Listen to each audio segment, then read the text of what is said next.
ensonga tali tirokuba erinkonako mukalino kabanga kankukyere nga kalina omusajja bukaba kakitiibwa. Kakati omuwulizo omulungi bw'owulira ettaala eryo olwokuna ssaawa ziba 4 ng'omanya puroguramu ensonga z'amaka etuuse. Mu puroguramu eno mwetunyonyolera, mwetuyigira, mwetusomera, mwetuwayira ku nsonga ezikwatagana n'amaka gaffe n'obufumbo. Kakati Kabiji Rashid Mwanjuzi, Sheikh Hamza Sekalema yatuuse dda okuba nti tuwaya ku nsonga ez'amaka.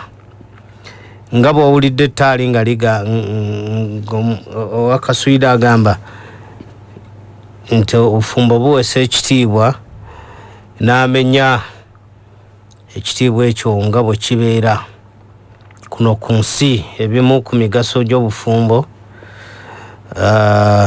kitiibwa mu bantu, eri omukyala n'eri omwami aba abafumbiriganye bafuna ekitiibwa ekirala ne status ekyuka mu society. Naye kakati tuve ku society status ey'okunsi world status tudde ku nkomerero. Obufumbo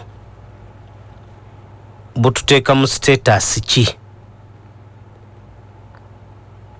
Naddala omukyala gwe twagala tutambulireko as a case study y'obufumbo bumutuusaawa, abufunamu atya ku lunaku lwa kiyama obanga asinkanye omutonzi we. Ultimately nti buli omu agenda osisinkana omutonzi we ajja kubanga amwagalako ejjana, ayagala ayingizibwa ejjana. Kakati obufumbo omukyala abufunamu atya ejjana as an ultimate goal ku lunaku lw'enkomerero nga tuvudde ku nsi? Ku lunaku lw'enkomerero omukyala ejjana agifuna atya? Afunamu atya mu bufumbo ku lunaku lwa kiyama? Gwe mulama gwe twagala okubanga tutambulirako, mukama wange yatuuse dda, nze kamwanirize abatolere ku salaamu oluvannyuma tusimbule. Kirungi omulamu amaze okugutematema, sigenda guddemu wabula nga bwe ngutemetemye bwetwo tujja okutambulirako insha allahu taala. Mukama wange neyanziza okwerekereza nojja. Naam, alhamdulillah wa salatu wassalamu ala rasulillahi sallallahu alaihi wasallam. Abatuwuliriza twebaza Allah subhanahu wa ta'ala olwokutuwa obulamu kintu kikulu nnyo, kikuwa omukisa okwongera ku mutindo gw'ejjanaayo oba ne weenenya, meaning abadde omwononefu yeenenya n'afuuka omuntu omujjana. Ow'omujjana abadde ku jjana level 1 asobola okugenda ku jjana level 2 olw'obulamu. So tukubirizibwa nnyo okubanga tussa ekitiibwa mu bulamu nga tukukozesa ebintu ebirungi. Era mbalamusa n'ekiramuso eky'amaanyi ennyo nti assalamu alaikum warahmatullahi wabarakatuh. Wa alaikum assalam warahmatullahi wabarakatuh. Yes, Sheikh owakaswida agambye nti obufumbo buweesa ekitiibwa. Omukyala ne bw'abanga kankuseere oba kekaliwaako naye nga kalina omusajja kaba kazitowa n'amala agamba mbu oli ne bwagejja okwenkana envubu asigala mbwa. Okay, fine. Kati njagala tubenga tuva ku kifaananyi ekyensi, ebyo ebitiibwa tubibeeko ebyoku nsi, weebiri tetusobola bigoba, naye twagala tutegeere ne ku lunaku lwa kiyama obufumbo tubufunamu tutya bwe tunaaba tutuuse mu maaso ga Allah subhanahu wa ta'ala. Ate omukyala gwe twagala tuteekeko essira abufunamu atya ejjana obufumbo. Naam, alhamdulillah. Mpozi tulina hadithi nga yatuulirwa Abu Huraira radiyallahu anhu. Abu Huraira oyo y'omu ku basajja abaayogera hadithi ennyingi ennyo. ate nga azogera nga agamba nga ajija ku nabbi sallallahu alaihi wasallam qala rasulullah. So omusajja oyo Allah yamutuwanga ekirabo kubanga bw'olaba hadithi namba gye yaleeta kumpi bantu bayisa bazo kubanga 200 abaali badde balina okwekuŋŋaanya, naye Allah eddiini ye yagikuuma ng'atuleetera abasajja abalina talenti ey'enjawulo. Hadithi eno etugamba nti an Abi Hurairata radiyallahu anhu anna Rasulallahi sallallahu alaihi wasallam qaala idha sallat imra'at khamsaha صامت شهرها وحصنت فرجها وأطاعت بعلها دخلت من أي أبواب الجنة شاءت. tukavunule nga hadithi netugamba nti Abu Huraira atunyumiza agamba nti yawulira Nabbi sallallahu alaihi wasallam nti omukyala singa asaala eswala ze 5 idha sallati imraatu khamsaha, singa asaala eswala ze 5 waswamat shahraha, nasiiba omwezi gwe olwo bategeeza gwa Ramadhan wahassanat farjaha, nakuuma obwerere bwe n'atayenda wa ataat ba'alaha, nagondera omwami we dakhalat min ayi abwabil janna, ayingira ejjana ng'ayita mu mulyango gwonna sha'at, ye gw'aba ayagadde aba gwasiimye.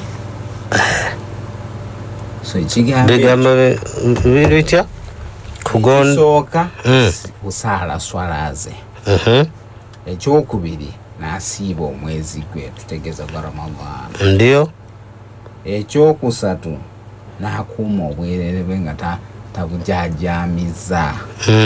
Aba mufumbo neyeekuumira ku bbaawe, aba si mufumbo neyeekuuma nga tayenda.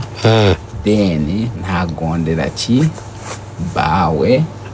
Omuntu oyo oba omukyalo yajja kuyingira ejjana ng'ayita mu mulyango gwonna gw'anaaba asiimye.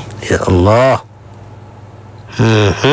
So n'olwekyo ffe tujja hano nga tuli mu ango ya mukyalo ono byekubijja mu bufumbo, tuyina angles 2 wano eziri mu hadithi. Na hadithi erimu ebintu 4 ebiyingiza omukyala mu jjana ng'ayita mu mulyango gw'abayagadde. Kiba kitegeeza nti gyonna emiryango gye boogerako egiri special yaba kati akwalifayinze. Ya Allah. Olaba bw'ogenda ewantu nga ku airport waliwo abantu be bayita ba VIP. Kati ffe aba bulijjo bw'ogenda bakukeberakebera awo ne bakusimbya zilayini biki, naye be bayita ba VIP ye bwajja nga bamuggyako ensawo ze tebazikebera nazikebera, nga bazitwala nga bazimuteerayo, bamusitulirako nga bamuggyako passport ye nga bagitwala mu bali aba immigration nga bagistampingako, ye talabika nayo obudde tabulina. Ya Allah.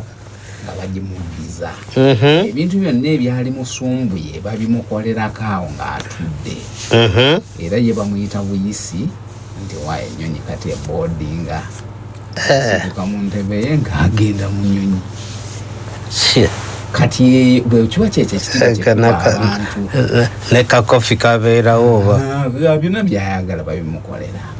Equale bw'ogenda mu nnyonyi muli n'osasula ng'oliwo first class oba gye bayita business class, era naawe bakuyisa mu ngeri yanjawulo olw'akasente ke wasasudde.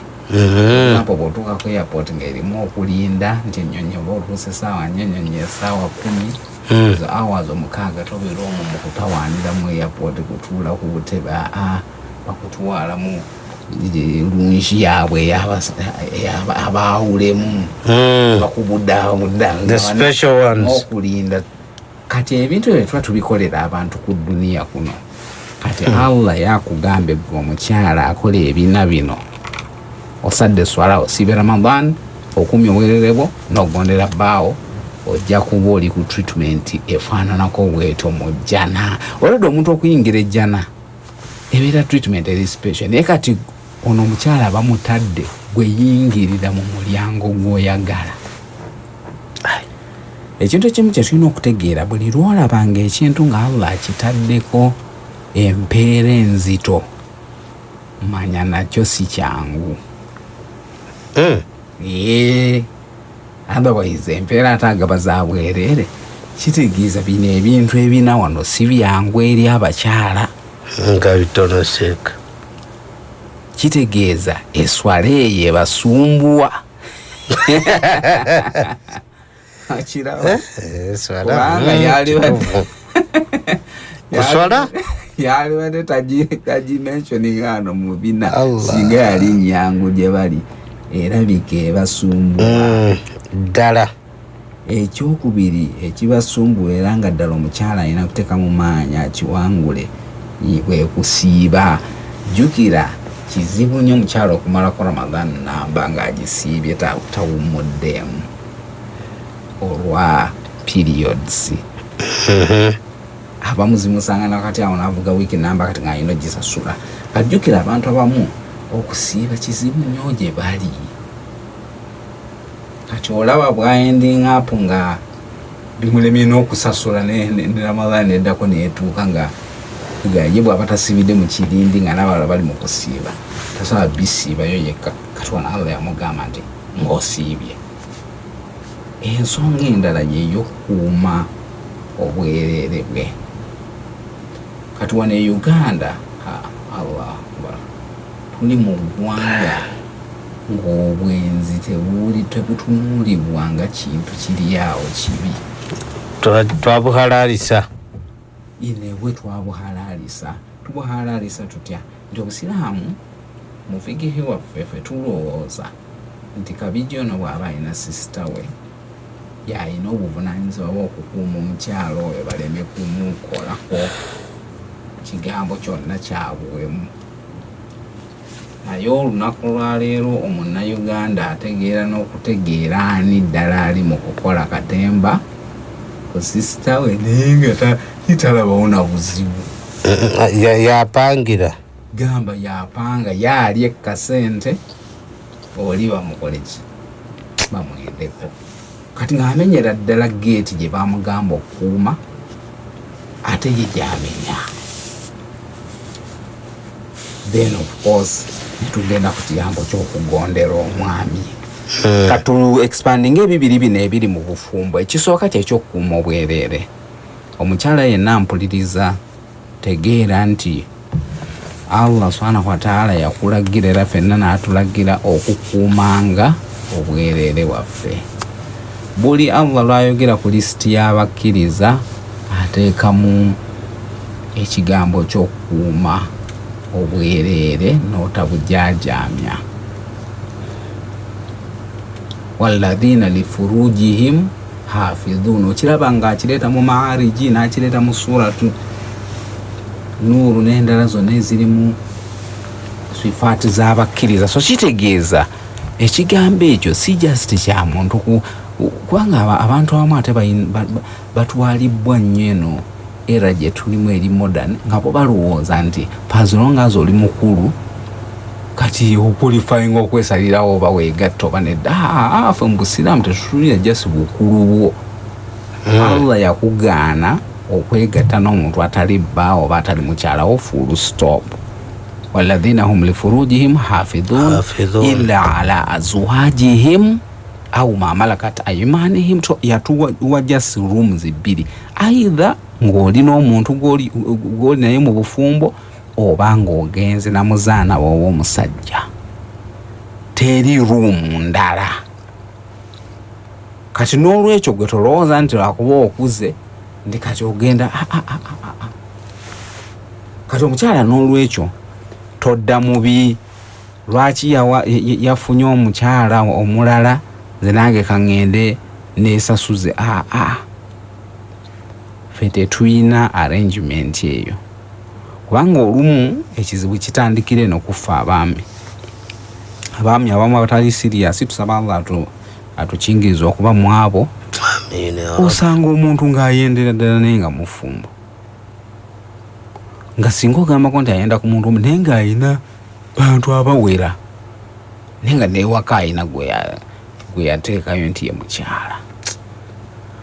Kati olumu omukyala nga stories ezaziwulira bazimuliiramu omusajja bwe gyali eno omu kati enaku zino ebifaananyi byajja bayinza n'omuweereza n'alabira ddala visual ekyekigenda mu maaso.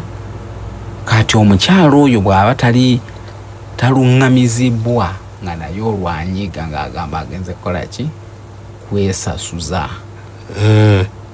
Kati ekyo kyekimu ku bivaamu obwenzi kubanga omukyala oyo ayonoona ye alaga nti kino ekizibu si kiki oli eyakoze eki ye yakireese yagenze n'atandika okunonooza abantu abalala morova mu nsonga etali ya halaali.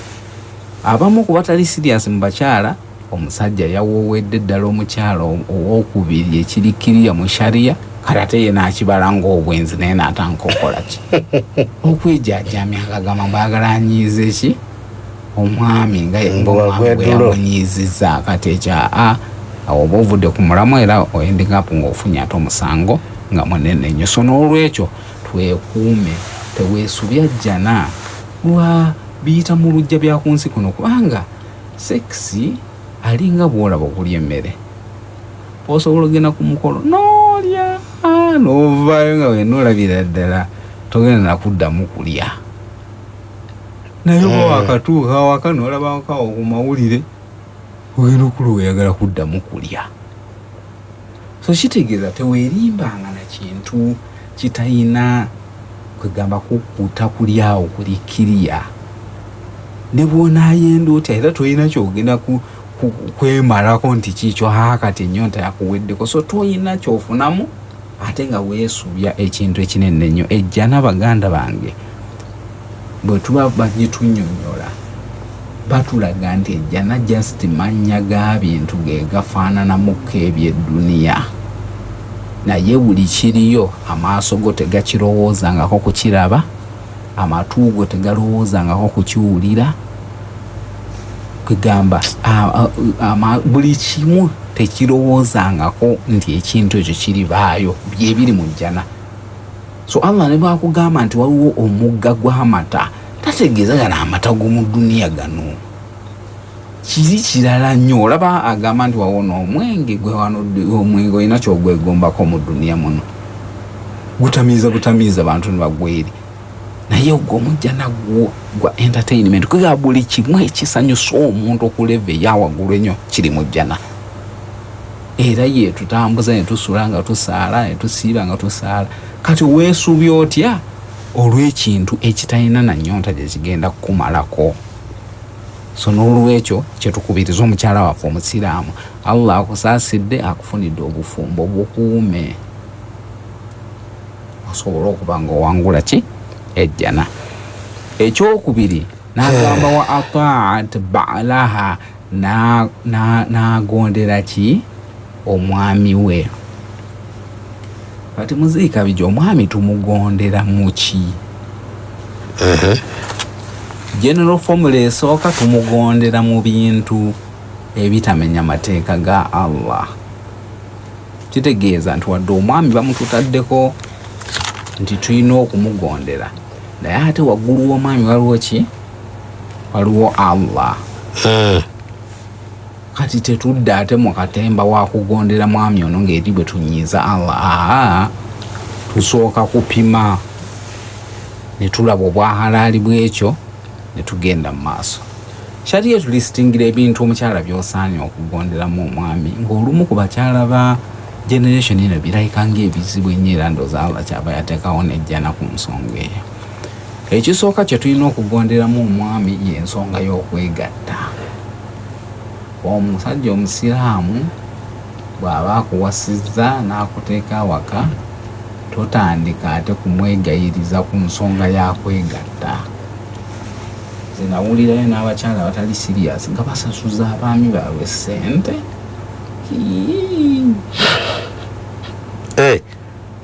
Okwegatta naye ng'olina okumuwa. Suulawo omutwalo wali. Kati oyo n'okusitwiti njawulo ki? Kinjagala okwo. Bw'oba tolina mutwalo sewo bive kugenda weebake. Ati level ya commercialization ebifukidde ddala ekisimu. omukyala omutegeevu omusiraamu tosaana kutuuka kwerevu. So toteweesuulanga mu fitina eyo embi ennyo, kubanga ne hadithi weeri etulaga nti omwami bw'abanga akutuukiridde ng'ayagala kwegatta, gwe ne weesirwaza akaseera konna k'omalaawo ng'omutulugunya, bamalayika babeera bakukolimira. Lwaki waali eraliikiridde nnyo ekikolimo kya malayika? Nti bamalayika tebalina mazambi. Kitegeeza bo buli lwe bawanika emikono gyabwe ne basaba, Allah atiikinga butiikinzi, kubanga tewali reason yonna esiba ki dduwa zaabwe. So n'olwekyo omwami tumugondere mu nsonga eyo. Tekitegeeza nti abaami banyigiriza abakyala, wakati kabijja ennaku zino abakyala bakola, naffe tukola. Olumu tuva ne ku mirimu ku ssaawa ze zimu, tetutuuka waka ng'ekituufu kyennyini fembi tukooye. Omwami n'agenda ye ne yeebaka mwawummule, ono omukyala ate n'akwatagana n'emirimu gya waka. Atula oli waaviira eri nga ya amaze okuwummula, ate ono ayongedde kuggwamu, kubanga nvo gy'okuwummula ate ayongedde kola mirimu. Allahu akbar. Mu mbeera eyo omwami naawe tuba tusuubira nti ojja kubeera reasonable, osaasireko ku mukyala wo, okugamba mba musaasira nti munyigiriza, ate kwagala kugamba abeere ng'abaire bwe, naye nga naawe gwenyini omanyi obulamu bwatambuliramu nti kulimu koowa. So n'olwekyo mwetaaga ne mutuula ne mudizayininga engeri gye munaatuukirizaamu ensonga eyo nga temutaddemu nnyo omu kunyigiriza munne. So kye tulina okwegendereza. Naye omukyala tukugambye negotiatinga nebbaawo, yogera nebbaawo bulungi, mufune solution in case obeera oyina obuko bw'amaanyi nnyo nga bwe tumanya embeera y'okukolera nnaku zino. Okiraba, so kyekisooka ekyo tobeeranga onooziiza omwami wo ku nsonga eyo, kubanga n'ekigambo nikah n'ebirala byonna ebitambulirako, the main concept erimu yakwegatta. Allah kyeyagaana, ebirala byonna omuntu abikukolera. Togenda mu restaurant omukyala n'abayo n'akufumbira emmere n'olya, ebeera haramu gy'oli, nedda. Naye abeera mukyalawo, si mukyalawo. Kitegeeza nti omukyala okufumbira emmere tekiri haramu.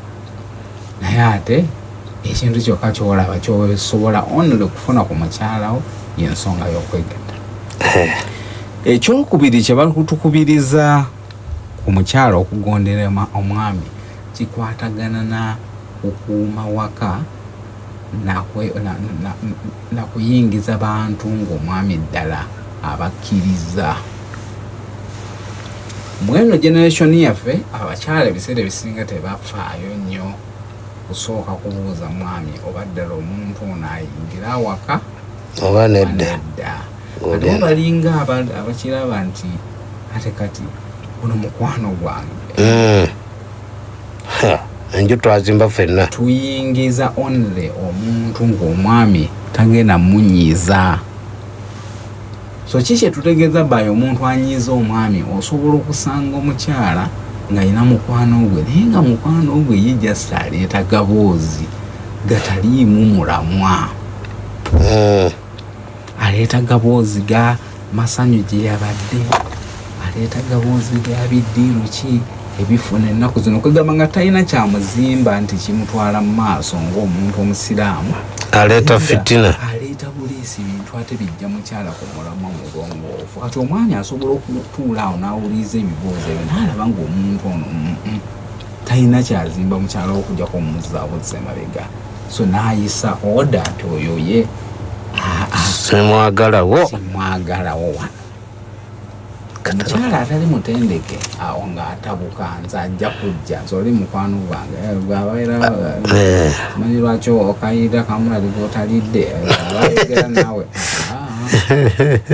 Omwami gasitayisa n'agaana omuntu okuyingira, obeera tokyasobola kumuleeta. Gwe bw'ona awalaze empaka n'omuleeta, omwana ajja kusalawo ekimu ku bibiri. Ayida naye ajja kutabukira oba akuleke, naye jjukira oba ogudde mu nsobi, ogudde mu bibanjibwa, kubanga akugambye ekintu ate n'okijembera. Wali tuli ku apart baalaha kugondera mwami. Ensonga endala gye tugonderamu omwami ng'ekyalenjinga abakyala b'eno generation yaffe y'ensonga y'okutambula. ffe mu busiraamu omukyala tova waka nga tofunye permission eri mwami, si kumubuulirako kubanga abamu aweereza ka message n'akugamba ngenze eno. Kale ulira kati ye mu kutegeera kwe olwo mbw'alaba afunye permission awo amaze okusiibula already akubuulire buwizi wadde agenza ate si nti abadde waka n'akuweereza ka message aweereza atuuse n'eri ndi eno sayidi eno sijja kudda ye message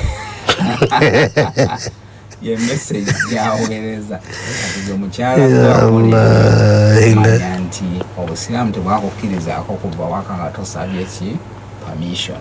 Omuntu asobola okuddawo n'areasoninga kati nze nange ndi mukulu munne ebyo ebyamukulu munno Allah abimanyi bulungi nti nabyo gyebiri naye yennyini yateekawo ago amateeka gakugamba nti nga tonnagenda mu byogendamu osooka n'osikinga permission, si obuulirako bawo omusaba yatiikinge. Okumanya etteeka eryo lizitowa obusiraamu tugamba mu fikihi w'obufumbo nti omusajja ayinza n'okugaana omukyalo okugenda okuziika taata we kwimagine kubanga preference kati ebe obuzito buba bukyuse kasita ogenda n'okkiriza ne bakuwoowa kati obuzito bw'ani akuyinako obufuzi buba buvuddeyo eri ewa taatawo ne budde ne omwami awo tebaagala kawulira kiraba kati n'olwekyo aba asobola okuvitoyinga gwe ogenda okuzika omwami okuzika taatawo. Of course abaami tetuba encouraging nnyo ate ku stressinga abakyala ba generation yaffe eno kubanga bakazi batu nabo obulamu bwe bakuliddemu bulimu nnyo embeera ya freedom n'obugayaabo kati bwona mu stressinga ate nnyo ng'ojjayo buli tteeka liwawulira mu fikire ate ojja kuvaamu obufumbo obumutamye naye yo omukyala tumubuulira ekituufu nti singa otuuka mu mbeera eyo reference giwe kusanyusa Allah baayokola ki okugondera omwami towooza banandaba batanga sikoze kino omwami akugambye sigala wano so sigala kubanga biri bonna bigendamu gwe ng'olowooza gwe mugezi era ojja kafiiramu. Mu generation eyaffe tufunye nnyo embeera z'abakyala okusituka ne bagenda mu nsi z'ebweru mu bagenze kukola bwewagudde bwewaguzi okuva awaka ogenda okubeera awo tomanya wali okutegekera passport ate ejjukira bamaidi bw'aba agenda e Saudi Arabia gavumenti ya negotiate nga buli kimu bakimukolera tebiringa gino emirimu emirala mbusimanyi bireetayo miliyoni oteekemu buli kimu ne passport ne visa byonna bibeera bya bwereere obeera ng'eno bali mukolera teyeetaga na kugendayo Jessica saawezayo obufaananyi bwe bisigale byonna babikola olaba kugamba ngenda kulabako senga oli gy'agenda yalina obbisasula bagamba ngenda wa senga naye mpinza okumalayo wiiki kumba agenda mu training kati naavaayo amaze okutraininga fanya naye n'agenda eweero kati omuntu oyo ye ng'alowooza nti olwo amaanyi oba mugezi tolina bugezi bwamu omwami ono fazilongazi yebbaawo Allah yabanja hakkize kati gwe bw'oneesiriwaza n'ovaawo nga takukkiriza mbulwakuba musajja talina bulungi sente ninogenda neeyiye ojja kugenda eyo nga toliiko baraka. Tulina okutegeera bannanga abakyala ensonga ya baraka nti baraka gwe mukisa oguli mu ekyo ky'okola gwe bw'onaddukawo waka ate baraka zennyini osazizaamu kati ojja kutuuka emuwarabu ekimu ku bibiri kikugweko either obeeraawo nga bakutulugunya mu ngeri nga tosobola na kufuna mirembe era emirimu gikuleme oba ofune emirimu ne sente ozifune naye nga tomanyi nawagiziraga nga teziri mu mukisa.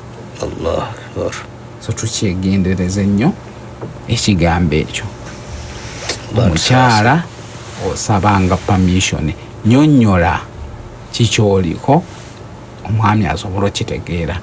Abaami tubagamba abakyala betukuze nabo balina freedom nnene nnyo toyitiriza nnyo kunyigiriza. Omukyala bwajja n'akusaba ng'alina ekintu kyagenda okukola nga tekiri haramu mutagenda akole waba bw'onaamuzibuwaliza ate bayo muteekako amateeka amangi osobola omusindikiriza n'akola ki nakujemera ate ne yeesubye ejjana kwagwa omwami tukusuubira nti wazze kuyamba mukyalo ono okutuuka mu jjana kati omuteerawo nnyuma 7 newankubadde abakyala tubagamba mugondere ki abaami bammwe kyala b'ennaku zino oli agamba mbu ba AI tebalina bwa AI bwamu balina okukitegeera nti ebintu byonna bye mulaba ebiriwo Allah yategeera nti bijja kujja naye naakola ki era n'ateekawo amateeka ago so gwofuba kutuukiriza Allah ekyakwagazaamu ye Allah n'akuterawo ki embeera so tusabe permission nga tuva awaka si kubuulirako obuulizi baami si kuddukawo nga toyogedde nakwogera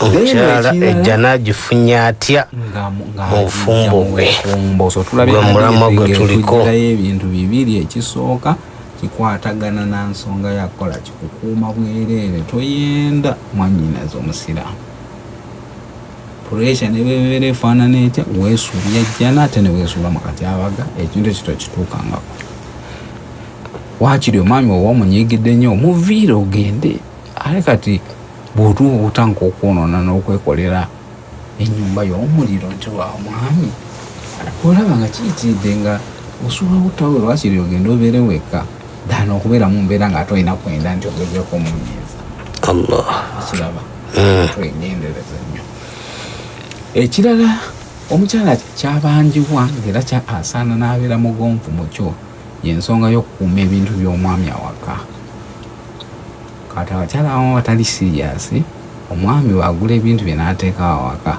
y'omukyala ng'atanka bigaba ng'alaba ng'ebiri useless awaka si ebyo gwe kuuma oba oli oyagala bigaba oli mubuuze lino kyabyagala kubanga oyinza okusanga ngaoyagala bigaba ngera enditi naye yeewuunya lwaki tobigaba nga yalaba biri awo bizimbiridde mu nnyumba okiraba so weebuuze munaakakye mu consulting finally mukole ebintu nga mukolera wamu ebigambo ebyo tusuubira nti omukyala bw'oba obigoberedde n'omanya nti mu nsi muno ffenna tunoonyaamu jjana si just bintu byakuyita mu buyisi n'oteekayo amaanyi ojja kusobola okuwangula ejjana ng'ogijje particularly mu bufumbo jjukira abaami balina jihaadi balina saddaaka given nti be batera okukola sente kati gwe omukyala naawe baakuterawo avenues wo bumwoyita bukozese busobole okutuusa ku lyengedde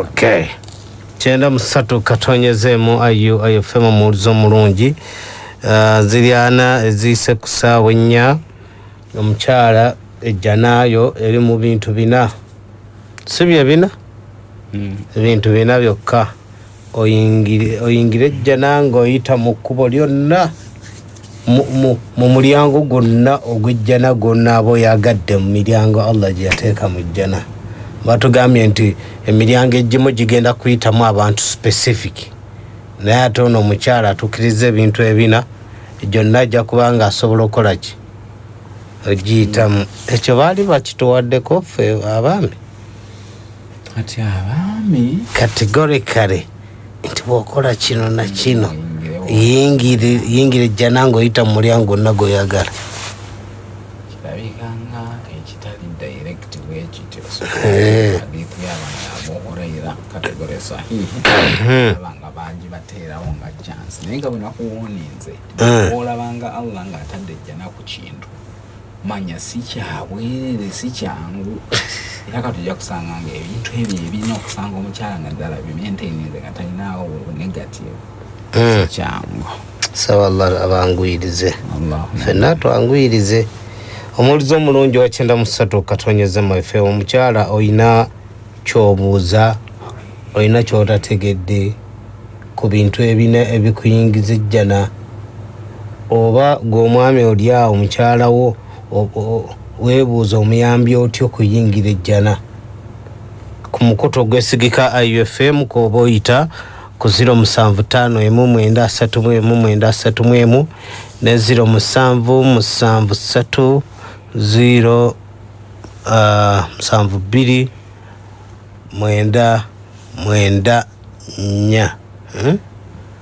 maaso wegabanga endabirwamu teziriika awo mbasiraba bulungi naye osobola okuyita ku layini zaffe nobanga okwatagana naffe. Assalamu alaikum. Waalaikum assalam warahmatullahi wabarakatuh. Omukulu wangi haji kale kale amanya ne gyosinzidde ono basaba Kenya ebisamaja yesebo mukulu Kabiji ndakwebaza Sheikh omusomo gwasomesezza alhamdulillah saba Allah subhanahu wa ta'ala alake amin asomesezza ku bakyala entuunya abakyala okuyingira ejjana ajja kutugwala nnyo omukyala we kituuka okugondera bbaawe wallahi abantu awo waliwo eggumba ddene waliwo ki omukyala akola ekintu n'atakugamba era nga wogambye n'akukubira akasimu bwenkoze bwenti owebuuza yandikyose n'ambuuzaako n'akola oba atusaba subhanahu wa ta'ala abe nga atugondeza abakyala baffe ekyeeko oyo nsaba Allah afuuka ng'ali yongera otusomesa n'emisomo gy'atusomesa nze nga tukiteeka okukola wa barakallahu fiikum wa jazakumullahu khaira. Assalamu alaikum wa rahmatullahi wa barakatuh. Wa alaikum assalam wa rahmatullahi wa barakatuh. Tweyanzege omukulu wosinzidde wonna webali nnyo bali ddala okubanga wekumidde ku mukuto gw'essigika IUFM. Omulala ali ku layini asobola okubanga akwatagana naffe insha allahu taala. Maama waffe sisita waffe emiryango egijjana gyonna miggule kasita ebintu ebina obituukiriza. Allahu akbar. Tusaba Allah subhanahu wa ta'ala ffenna atwanguyirize ku mukoto gw'essigika IUFM. Atambula naffe asobola okuba nga atwegattako insha allahu taala mu ddakiika entono ezisigaddeyo tusobole okuba nga naffe tugenda. Omukyala abasisita baffe batira okufuna obuzibu mu kutuukiriza ensonga y'okusiiba. Kandabe waliwo akonkona. Assalamu alaikum. Wangi haji wangi Abdunur na Mutumba. Tweyanziza muzeyi. Yesebo alhamdulillah.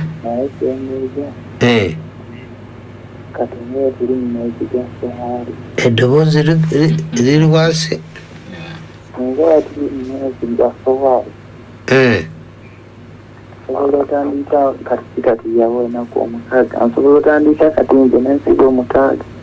Okay. Aya. Alright. Tweyanzege Abdunur na Mutumba abuuza sitata asobola gitandikako kati. Kale tunalaba insha allahu taala. Assalamu alaikum wa rahmatullah. Wa alaikum salam wa rahmatullahi wa barakatuh. Yes. Otegete. Oyo Bashiri. Musawo wange. Alhamdulillah. Kabiji. Wange haji. Mbas de Sheikh Hamza wonna. Yesebo. Alhamdulillah. Mwema alikusiba. Kale. Usitati. Alhamdulillah. Abangi tueneza. ومن يشكر فإنما يشكر لنفسه ويبسيطا ukishukuru unashukuru kwa ajili ya nafsi yako. Sheikh asomesha hapo kinga jana. Sheikh nawasikiliza. Asante. But for you, Abu Hurairah, I always hear you. But I have not met. We shall meet inshallah. Kuchukumi chenda mwenda. Sangwa mweka. Ya Allah. Assalamu alaikum. Alaikum salam wa rahmatullahi wa barakatuh. Tweyaziza oyo mukulu shekhe wange musawo wange Bashir. Gobo yagala eddagala amannyo galuma simanya amagulu gakola ki. Gwe ng'ojja wano ku omusanga wano ku muzigiti gwaffe. Islamic University in Uganda kasita omulaba abamuwanvuwanvu bwati yabasinga bw'aba ayingidde yabasinga mu muzigiti obuwanvu ne ku Bilaali wayingirayo yabasinga obuwanvu n'enviiri ze aziteeka mu ddaayi n'ekirevu gengo ofuna eddagala ne bw'obuuza Bashir oba ofuna eddagala insha Allah taala. Mukama wange abantu ebirowoozo byabwe byetufunye ku 10 osangako batono naye oli waliwo yabuuzizza nti asobola otandikira wano Ramadan sitati ate nga tegubadde mulama tujja kulaba engeri gye tulina ne waswama shaharaha okusiiba kwayogerwako mu bintu ebyo biyingiza omukyala ejjana tekitugaana kumuwansa mpozi wabeerawo abamanyi batuwa idea ziringa 2 abamu barizoninga nti omuntu ono bw'aba ayinayo ennaku z'atannaliwa naye ate ng'alina omwaka mulambo gw'okuliyiramu kati ate ng'alina sitati yeeyina omwezi gumu akaseera bwe katuuka nga sitati ddala togenda kusobola kumalayo nnaku nga zigamba nga z'oyinayo okuweza 6 nga z'oyinayo okuweza 6 nga ntono omwezi guweddeko olumu bakuta n'osooka n'okola ki n'osiiba sitati nga faroda tonna bazisiiba kubanga zo zirina akabanga kaneneko kati omuntu ayinza okurizoninga nti omuntu buli lwomisinga olunaku mu Ramadan luba lukubanjibwa n'olwekyo tolina kusooka ate kutandika kugenda mu sunna nga faroda tonna agisasula amanyi bo bakipimamu ne balaga nti omuntu waba afudde ate ibada tezimubanjibwa akiraba so n'olwekyo emifo ky'okwesubya ensonga ya sunna ogenda maaso n'osiiba sunna then faroda okontinunga nazo kwazo zirina omwaka mulamba naye kati kyetulina okwegendereza nti faroda ne sunna tetugatta nniya zaazo kyo nakyo tulina okukimanya. Sunna sobola okugatta nniya zaayo. For example, olunaku lwaleero omuntu adda asobola okusiiba sitati naye ate also lwakuna okiraba kati n'asiiba n'enniya ezo 2 olunaku lukyali lumu naye n'asiiba ng'asiiba sitati n'asiiba ng'asiiba ennaku olunaku lwa Thursday. In fact oluba luze ne lugwa ne mu wakati w'omwezi ayinza n'okusiiba n'enniya 3 namba ng'asiibye sitati ennaku enjeru asiibye ennaku enjeru asiibye n'olwokuna kati sunna zo enniya tuyoola nga bwe eziriwo naye bw'oba oli mu kusasula ennaku ate tomikisingamu ng'olowooza nti zosasula ate oli mu kusiibiramu ne sitati lw'olunaku lwa faruda lubeera lwa njawulo so tetulina bimikisinga so yensonga eyo mu nsonga y'okusiiba kubanga tugambye waswamat shaharaha omukyala omutaddeko n'ekyokusiiba qualifying okuyingira mu jjana katolina buzibu. Ku mukutu ogwesigika IFM omuwulizo omulungi nsuubira oba tufunye ekyokuddamu tuyina kanako tukakooneko mukama wange ebiseera ebisinga basisita baffe battira okugayaaliro ebbanja eryo ate tuli waswamat shaharaha era nga bwe tugambye nti ebintu ebbanja ne liggwako Ramadani n'emusanga nga teyamalayo ati awo abafunye obuzibu kubanga bakuwadde omwaka mulamba naye tekitegeeza nti ate oguzannyisa otuuke n'ekulevo ate ogenda kumalayo nnaku. Ekisembayo ya Allah yamanyi kikyaba agenda okukolera omuntu oyo naye gwe manya nti ovudde ku nsi ne keesa ovuddeko ng'olina senaari efaananako ne bwekyo nti wazannyira mu kusasula ennaku emyezi ne gitambula n'otuuka nga ennaku tokyasobola kufiitingamu kusasula ng'omwezi omulala ogwa Ramadan gina kutandika obeera ojja olabika ng'omuntu eyagala yaliridde ibaada kwegamba kifaananamu ng'omuntu atuulaawo n'alaba omupiira eswala nemuyitawo kati abeera akoze ekintu ekitakkirizibwa era paka aba alina okukola ki Allah tusaasire tusaba tukingirize ebizibu ebyo byonna amin tulinayo akabuuzo akalala tewabadde kati mpozi abakyala tubakubiriza nti Allah yateekejja n'ayammwe mu bintu nga birabika ng'ebitali bizibu nnyo bwakati omwami bamugamba agende mu lutalo alwane afiireyo asobola okukola ki okuloza ku jjana atabaliddwa naye gwe bakugambye tuukiriza ebina ebyo ate bwoba oli siriyasi osobola okukola rutini n'obituukiriza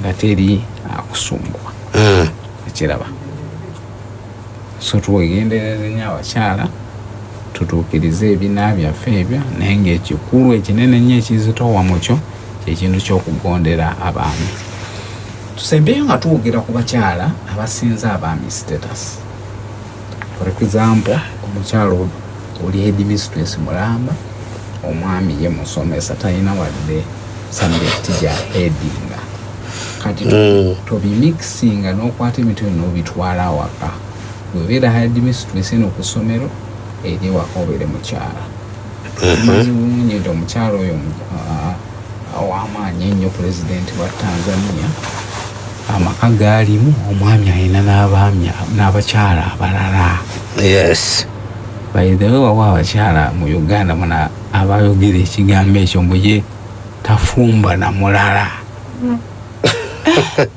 pulezidenti w'eggwanga mulamba afumba n'abalala kati gwe munnauganda omukyala biki byoyogera mu tofumba n'abalala atonde ebivu naye ng'ogenda okebera agamba ntofumba balala olumu nga talina kirikiriya kyoyinza agamba nti kyekino ekyamaanyi ennyo kimulemeseza okukola ki okufumba n'abalala nga bwe badigiri olumu tagiina sente nga siziziryawo nti aziina kati n'ebintu ebirala oba oliawo byalireese nti ye byebimufudde ow'ekitalo ng'abantu babiina naye ate bafumba ki n'abalala kwanga olumu kati status eno gwe omukyala obanga osinga omwami status oba n'omusinza sente tekiku leetera kumunyoomereza n'otuuka n'okukola emisango kubanga tugambye gwe mugondera omwami wo actually bw'oba omugezi muyambeko asobole okukula mu nsimbi addeyo ku status nga tejja kuleetera fitina yakumunyooma ekintu ekirala abakyala omu kye basuulamu siteepu kabiji generation yaffe eno tufunyeyo nnyo abasajja abatali sirias abatalabirira waka gayi nga ye renti tamusasula fiizi tazisasula n'emmere tagigula naye nga jona luli ng'ajja ayagala aliyeko ku mmere eyo gy'ataasasudde ate emmere ennungi ayagala nakwegatta naye biri ebisatu bye bamutikka agaanya takolayo wadde n'ekimu kati abo nabo baleetera abakyala okunyiga ne batandika obbayisaamu amaaso ne bagaana obbagondera of course mu sharia tugamba nti bw'obanga oli mwami ng'ofe ogaanya okutuukiza obuvunaanyizibwawo obeera omukyala ono tokyamubanja eno twala gye tuliko wano omwami atatuukiriza buvunaanyizibwa bwe kutuukiriza hakki zino z'obadde obanja eno nga basazaamu owaayo sharia tekuwa byabwereere bw'oba oli oyagala bakuwa ekitiibwa sooka ogende weetikkebirira awaka kati ojja kufuna ki ekitiibwa osooka kukola n'olyoka osasula so si kusasulwa nga tonaakola ebitiibwa bye byagala birina kujja with the pay kati tusooka eri katala kasa tumala ogigusa olwo nga tujja saidi eno nga tubanja so mu busiraamu tetukola opposite nti osooka obanje hakki z'olyoka oweeyo gw'osooka otuukirize obuvunaanyizibwa kati bw'omala gwe okumalayo lisiti yo naawe ojjayo ebanja kati abakyala we tubadde tuli nti yewe alaba ng'omwami oli yeesiruwazza takutuukiriza nga yaasuulamu kyakumunyomereza olwayinza n'omulangira mu bantu bonna nga bawulira nga bw'atalina musajja talina nakyaleeta waka oli bw'aba akutamye paka kweyo levo yawukana naye ffe mu busiraamu tetwesiba ku bantu nga yakutamye weeresera emisango gyabwe era oli mumunyooma oli mumuyisaamu maaso ate n'ofuna ate toyagala muta so omuta n'owona emisango ate gyona creatinga of course abaami nabo si be bangi nnyo oyinza omuta n'okafiiramu naye era oyo atatuukiriza bulungi hakkize ndaba nga yalibadde mwangu so n'olwekyo tokemebwanga mbeera nti omwami ono yeesiruwazza n'atalabira waka kati gwe naawe ate n'omunyoomola n'otuuka levo ng'ate olinga eyeesasudde kubanga Allah yakuterawo garanti nti omwami ono akakatibwako ekyokuliisa n'okusuza n'ebirala so bw'atabikola ya Allah ajja bibanja tewetaga gwe kweyingiriramu obanja kumeevuma osooze kati awo bumaze okusasulwa so ng'ate kati ne bw'onaamusooza era talina sente gy'agenda kuleeta so omugezi ate totankula mwami nakumuvuma nakumulangira ojja kuba olowesasudde gumiikiriza gwetukkiriza hakkizo ng'omukyala bw'oba okyasobola okuwangana n'omuntu oyo wangala naye bilmaarufu teweereetera mbeera yaabwe kumujeemera nakumukakanya ejja kusubya ejjana ng'ate orede yakutadde ddamu kikemo eky'obutakulabirira so tusaba Allah abakyala ffenna abalwana bambi okutuukiriza hakki za baami baabwe abawejjana nga bwe gibasuubiza twegendereza nnyo hadithi erimu ebintu bina bannange tusaale eswala ate mu budde bwayo abakyala bali interesting n'abamaanyi ennyo bolanga balina ddala bakyala basiraamu eswala bamanyi okuzanyira mu budde bwayo naddala fajjiri ne bukyanga ali mu kutunulira bwati ali awo yeebuzaabuze paka obudde enjuba nevaayo tetwemanyiiza bintu ebyo tutuukirize swala zaffe tusiibe tuleme kuzanyira katemba mu kisiibo then omwami tumugondere ate n'obuweerere bwaffe tubukuume butiribiri buleme kgenda mu bwenzi tujja kutuuka kulyengedde inshallahu taala inshallah ku mukutu ogwesigika IUFM ku kyali tusiibulira wano nga tugamba nti kyonna kyobadde owulira tusaba Allah subhanahu wa ta'ala tugase nakyo ate tusaba Allah subhanahu wa ta'ala abenga atusonyiwa twasobya